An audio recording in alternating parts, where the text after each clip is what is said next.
This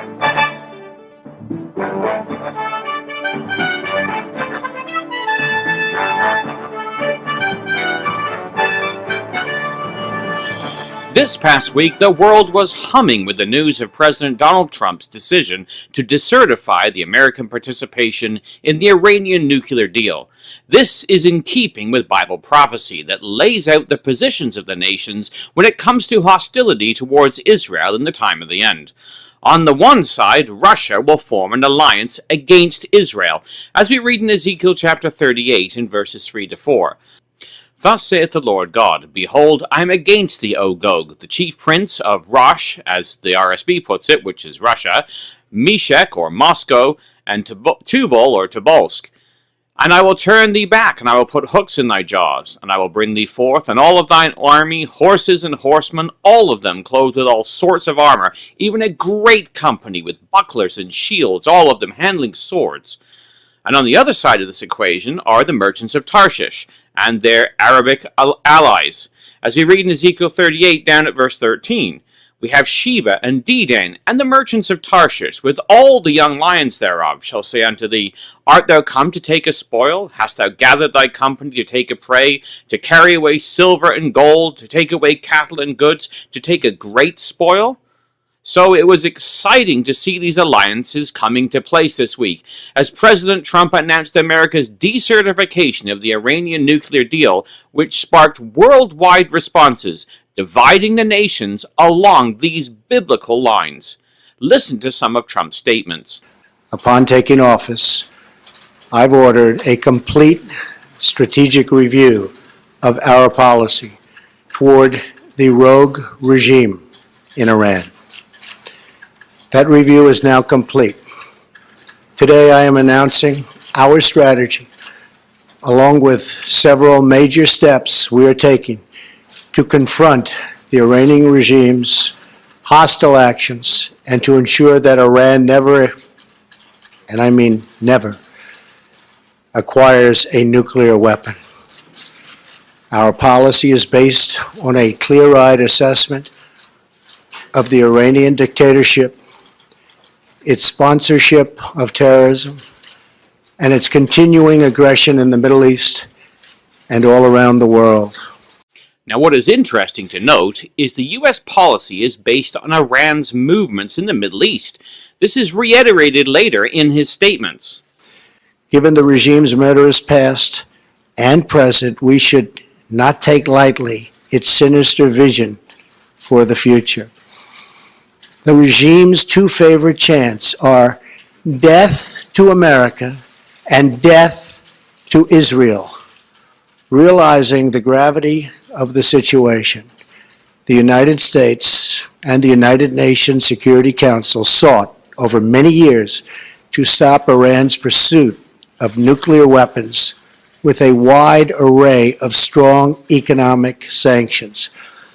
But the previous administration lifted these sanctions just before what would have been the total collapse of the Iranian regime through the deeply controversial 2015 nuclear deal with Iran. And again, it is clear to see what the issue is. By its own terms, the Iran deal was supposed to contribute to regional and international peace and security. And yet, while the United States adheres to our commitment under the deal, the Iranian regime continues to fuel conflict, terror, and turmoil throughout the Middle East and beyond. Again, the new plan revealed the same thing. So today, in recognition of the increasing menace posed by Iran, and after extensive consultations with our allies, I am announcing a new strategy to address the full range of Iran's destructive actions. First, we will work with our allies to counter the regime's destabilizing activity and support for terrorist proxies in the region. Second, we will place additional sanctions on the regime to block their financing of terror. Third, we will address the regime's proliferation of missiles and weapons that threaten its neighbors' global trade and freedom of navigation. And finally, we will deny the regime all paths to a nuclear weapon. Now, the reasons are made very clear as to why the U.S. is pushing this so strongly. Since the signing of the nuclear agreement, the regime's dangerous aggression has only escalated.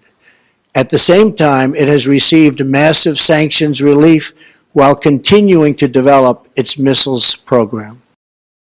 Now, speaking of the law passed by the American Congress governing the suspension of sanctions on Iran, Trump pointed out his responsibility to the American people as the president.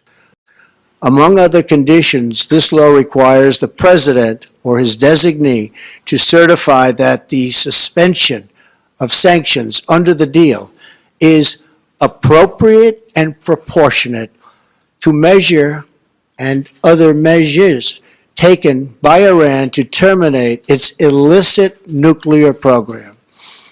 Based on the factual record I have put forward, I am announcing today that we cannot and will not make this certification.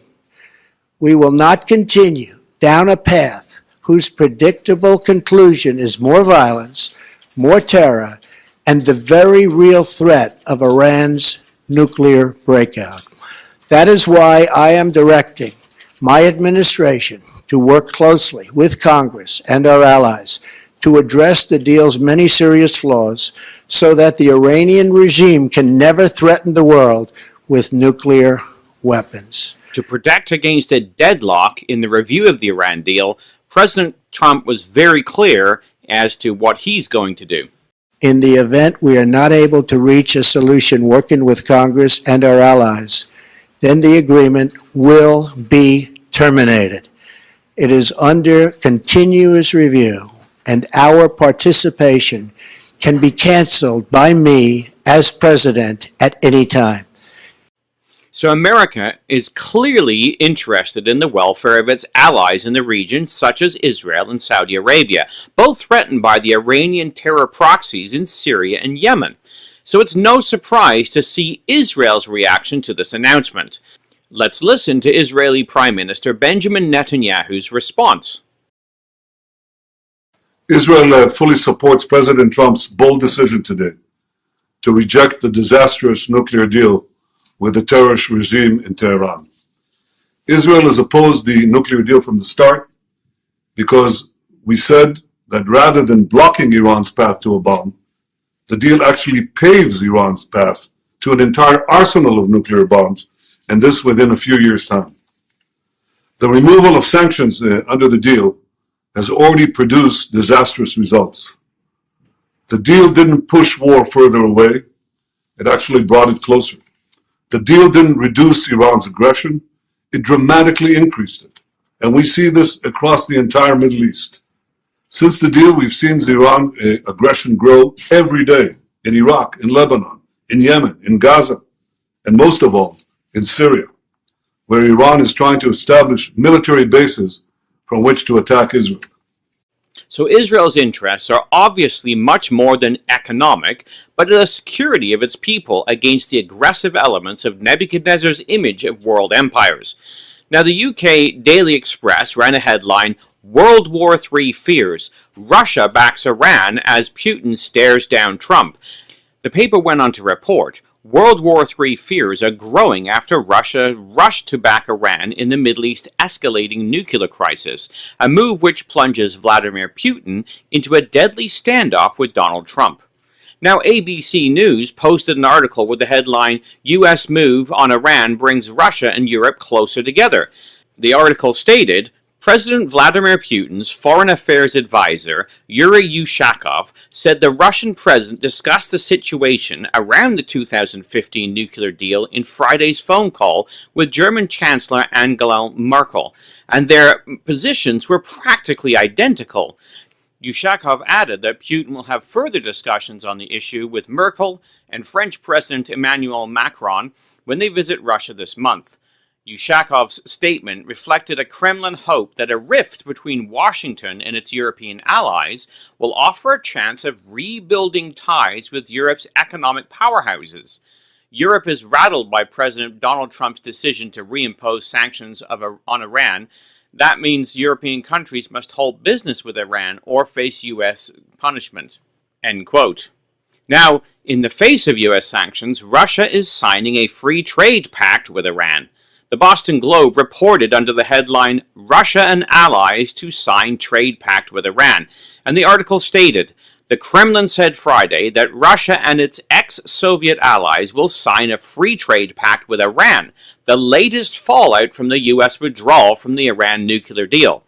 President Vladimir Putin's foreign affairs advisor, Yuri Ushakov, said the deal among Iran, Russia, and other members of the Moscow-dominated Eurasian Economic Union is to be signed next week, and the group includes Kazakhstan, Belarus, Armenia, and Kyrgyzstan. End quote. Well, going on from here, we also have the French reaction. The response from France was made very clear, as CTV reported. French Finance Minister Bruno Le Maire said on Europe 1 radio that Europe should not accept that the US is the world's economic policeman. Le Maire asked, "Do we want to be vassals who obey decisions taken by the United States while clinging to the hem of their trousers? Or do we want to say we have our own economic interest? We consider we will continue to do trade with Iran." While it should come as no surprise either that the European Union would not support Trump, listen to the High Representative of the European Union for Foreign Affairs and Security Policy, Federica Mogherini's acidic response. It is not a bilateral agreement. It does not belong to any single country, and it is not up to any single country to terminate it. It is a multilateral agreement which was unanimously endorsed by the United Nations Security Council Resolution 2231.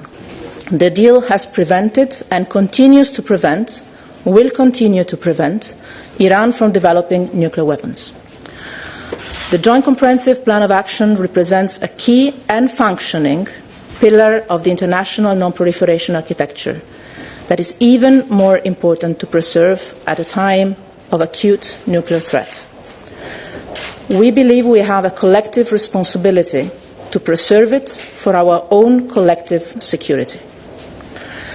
The United States domestic process, and I underline domestic, following today's announcement of President Trump, is now in the hands of the United States Congress.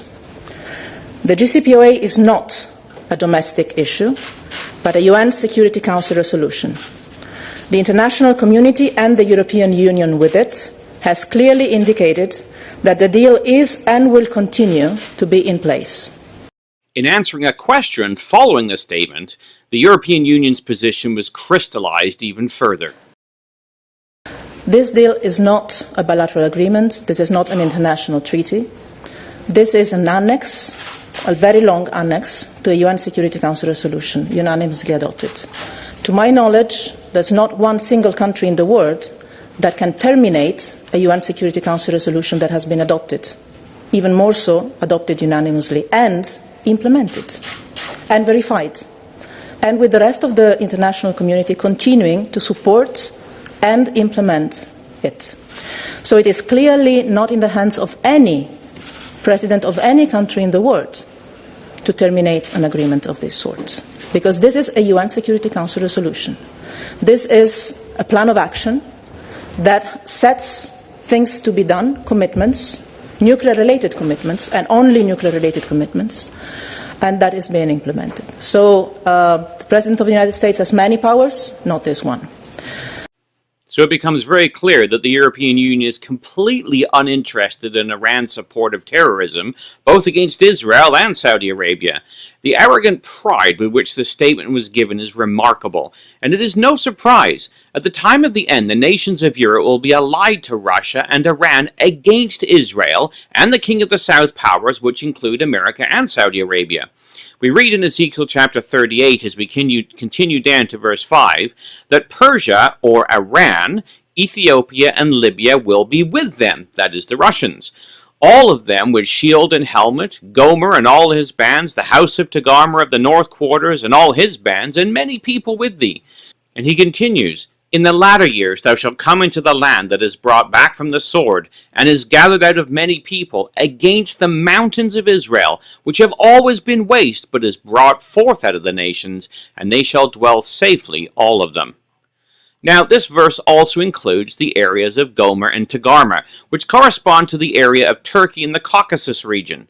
The Gomeric tribes migrated across Europe and identified with France, or Gaul, and Germany, while the area of Magog constitutes Eastern Europe. But Turkey's position was also made clear as reported by the Times of Israel. We read, following the announcement of Turkish president, it feared Trump's decision could open up new conflicts. The unilateral withdrawal of the United States from the nuclear deal is a decision that will cause instability and new conflicts, said Ibrahim Kalin, spokesperson for President Erdogan, on Twitter.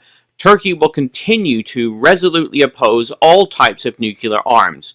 Turkey and Iran are striving to develop pragmatic relationships with each other, particularly over Syria, which borders both countries, despite a long-standing reciprocal distrust. End quote. Now, Saudi Arabia and the Gulf states have taken a completely different side of the fence when it comes to this. The Saudi Arabian foreign minister was interviewed by CNN's Wolf Blitzer regarding the Saudi support for President Trump. Joining us now from Riyadh, Saudi Arabia's Foreign Minister Adel Al-Jubeir. Foreign Minister, thanks so much for joining us. Why do you, the Saudi government, support President Trump's decision?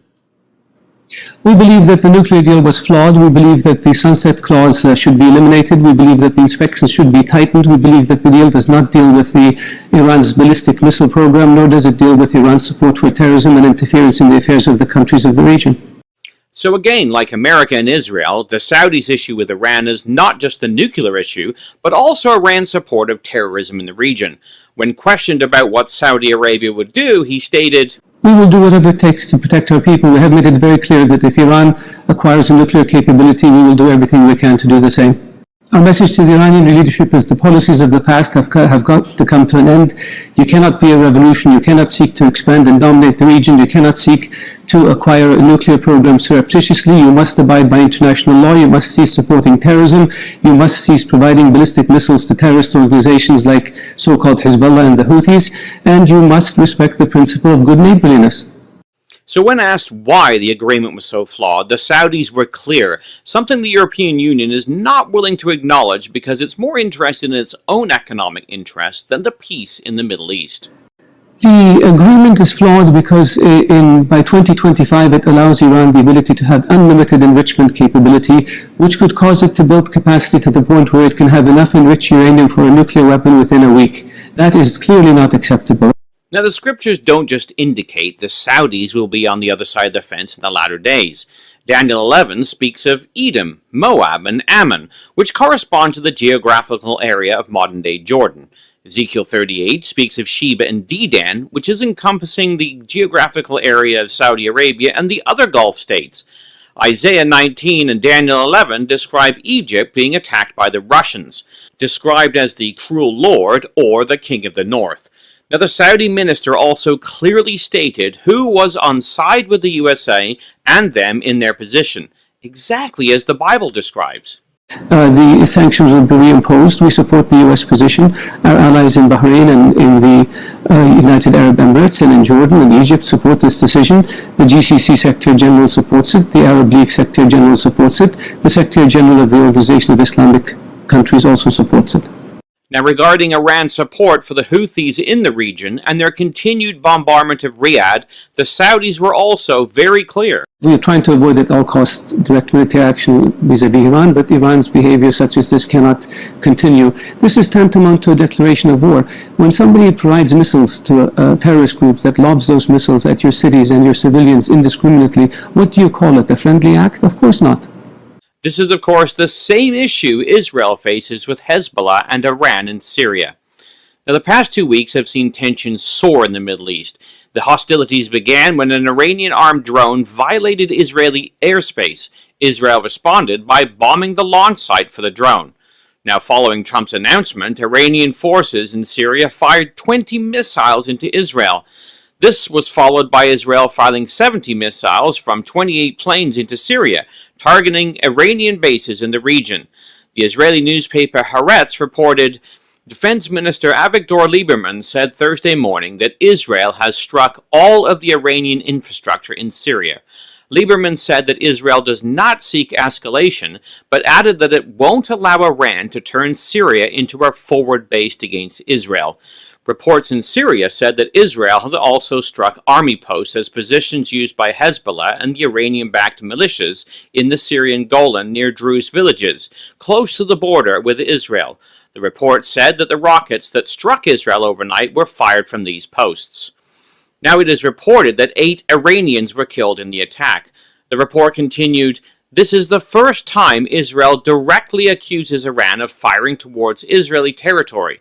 During the Syrian civil war, rockets were fired at Israel from Syria several times, usually by groups in southern Syria that are affiliated with Iran, Hezbollah, and the Assad regime."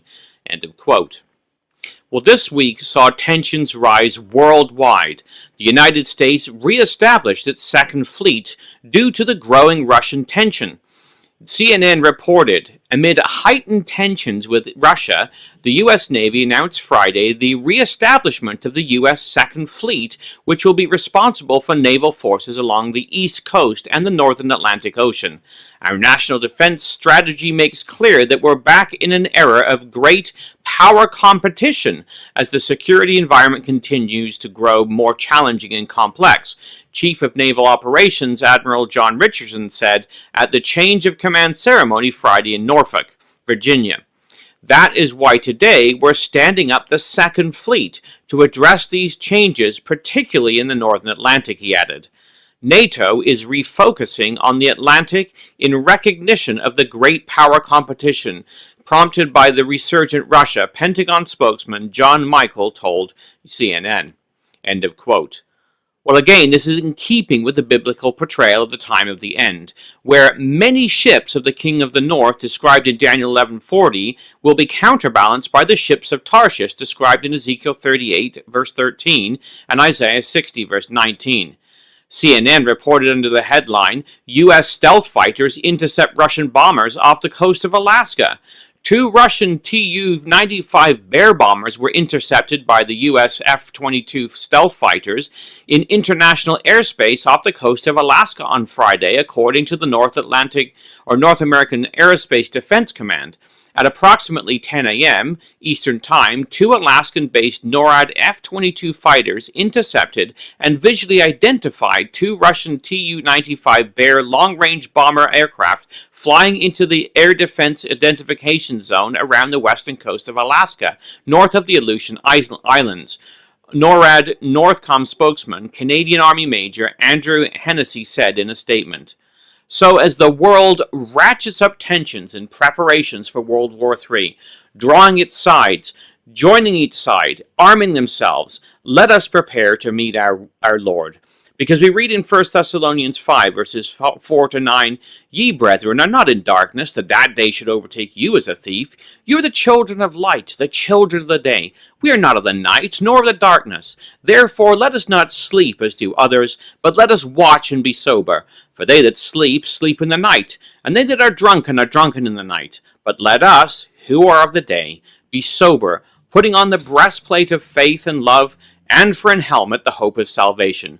For God has not appointed us to wrath, but to obtain salvation by our Lord Jesus Christ. For the Bible in the News, this has been Jonathan Bowen joining you.